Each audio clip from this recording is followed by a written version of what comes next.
अस्सलामुअलैकुम। मैं हूँ इकबाल ख़ान यूसुफ़ज़ई। उम्मीद है आप लोग खैरियत से होंगे। आज जो वर्ड मैं डिस्कस करने वाला हूँ उसका ताल्लुक लॉ मतलब कानून से है और वो वर्ड है रिमांड। वैसे तो ये वर्ड अगर कोई लॉयर इसको डिफ़ाइन करता तो ये ज़्यादा बेहतर होता, लेकिन एक तो ये वर्ड इंग्लिश में है, दूसरी बात ये कि ये बहुत ज़्यादा कॉमन है और तीसरी बात ये है कि इसका जो मीनिंग हमारे रीजन में लिया जाता है वो इसके एक्चुअल मीनिंग के बिल्कुल अगेंस्ट है। तो फिर मैंने डिसाइड किया कि इसको भी डिस्कस कर ही लेते हैं। तो आइए इसको शुरू करते हैं। ये जो वर्ड है रिमांड, ये जब भी हमारे सामने आता है तो इस रीजन के लोगों के जहन में एक ही बात आती है, पुलिस, छितरोल और टॉर्चर। कि एक आदमी है, एक बंदा है कोई जो पुलिस के हाथों में दे दिया गया है और वो उसको खूब उसको टॉर्चर करती है, उसकी छितरोल करती है।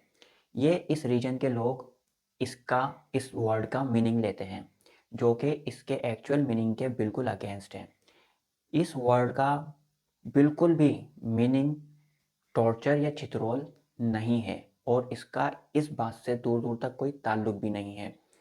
ऑक्सफोर्ड एडवांस्ड लर्नर्स डिक्शनरी के मुताबिक इसकी जो डेफिनेशन है वो ये है कि जब किसी शख्स को अदालत में पेश किया जाता है, किसी मुल्जिम को, किसी एक्यूज्ड को अदालत में पेश किया जाता है और अदालत वो हियरिंग की कार्रवाई उस दिन की पूरी करने के बाद जब उसको अदालत से उस मुल्जिम को दोबारा भेजती है, मतलब अदालत से वापस भेजती है उसको अगली पेशी में बुलाने के लिए, तो इस अमल को रिमांड कहते हैं।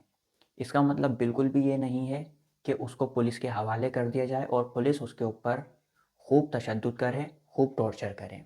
इसका हरगिज़ ये मतलब नहीं है। जब किसी एक्यूज्ड पर्सन को अदालत में पेश किया जाता है और अदालत उसको उस दिन की कार्रवाई पूरी करने के बाद उसको अदालत से वापस भेजती है अगली हियरिंग पे बुलाने के लिए, तो इसको रिमांड कहते हैं। अब अदालत उसको कहीं भी भेजे, अगर अदालत उसको जेल भेजे या अदालत उसको हॉस्पिटल भेजे या अदालत उसको उसके घर भेज दे, अदालत उसको कहीं भी भेजे, इस भेजने के अमल को, अदालत से वापस भेजने के अमल को रिमांड कहते हैं।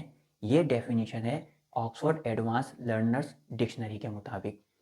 और आपको जब भी कोई इस तरह की कंफर्मेशन चाहिए हो तो आप ऑक्सफोर्ड एडवांस लर्नर्स डिक्शनरी या आप कैम्ब्रिज डिक्शनरी को ऑनलाइन गूगल से सर्च करके और उसको कंसल्ट कर सकते हैं और उसकी प्रोनाउंसिएशन वगैरह भी उसके स्पीकर को हिट करके टैप करके सुन सकते हैं। तो ये थी इसकी डेफिनेशन।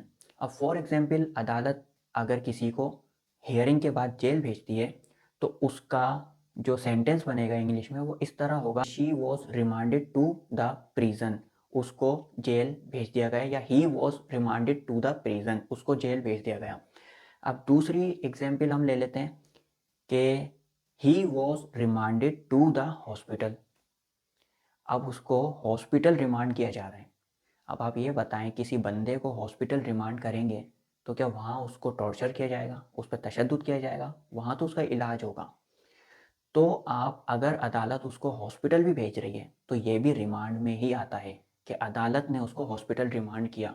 अगर हॉस्पिटल में कोई बंदा आता है और मैं किसी से पूछता हूँ कि ये कौन है, ये कहाँ से आया, और अगर कोई पढ़ा लिखा शख्स है सामने वाला जिससे मैं पूछ रहा हूँ, तो वो बोल सकता है कि अदालत ने इसको रिमांड किया यहाँ पे इलाज के लिए। तो दूसरी एग्जाम्पल ये हो गई। और तीसरी एग्जाम्पल जो मैं आपको देने लगा हूँ वो सुनने के बाद तो आप बिल्कुल शॉक्ड रह जाएंगे और आप उस पर शायद यकीन भी नहीं करेंगे, लेकिन यकीन दिलाने के लिए मैंने ऑक्सफोर्ड डिक्शनरी का ऐप मेरे पास रखा हुआ है और वो ये है, she was remanded on bail. आपको पता है बेल किसको कहते हैं? जमानत को। उसको रिमांड किया गया किस पे? बेल पे, मतलब उसको अदालत से वापस भेज दिया गया बेल पे, मतलब जमानत पे। और आप ये कह सकते हैं कि इस सेंटेंस का मतलब कुछ और भी हो सकता है, लेकिन मैं इसको इस तरह ले रहा हूँ। इसीलिए ऑक्सफोर्ड डिक्शनरी ने ब्रैकेट में उसको डिफाइन भी कर दिया कि इस सेंटेंस का मतलब क्या है। और वो ये है, सेंटेंस ये है, she was remanded on bell.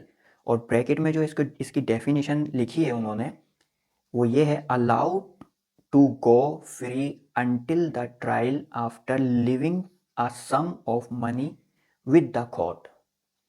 मतलब उसको अलाउ किया गया कि वो फ्री जा सकती है, आज़ाद जा सकती है, लेकिन अदालत में कुछ पैसे जमा कराने के बाद। और आपको पता है जब आप ज़मानत लेते हैं तो अदालत में कुछ रकम जमा करवाते हैं और फिर अदालत आपको घर जाने की इजाज़त दे देती है। तो ये थी डेफिनेशन और इसकी कुछ एग्जाम्पल रिमांड से रिलेटेड, जो कि आपके लिए बहुत ही ज़्यादा शॉकिंग होगी। तो ये था आज का हमारा छोटा सा और इन्फॉर्मेटिव सेशन, और उम्मीद करता हूँ आपको पसंद आया होगा। पसंद आया तो इसको लाइक करें, इसको शेयर करें और हमारे चैनल को सब्सक्राइब कर दें और बेल आइकॉन पे क्लिक कर दें, ताकि जब नेक्स्ट वीडियो आएगी तो उसका नोटिफिकेशन आपको फ़ौरन मौसूल हो जाए। और नेक्स्ट वीडियो में इंशाल्लाह मुलाकात होगी। अंटिल देन, अल्लाह हाफिज़।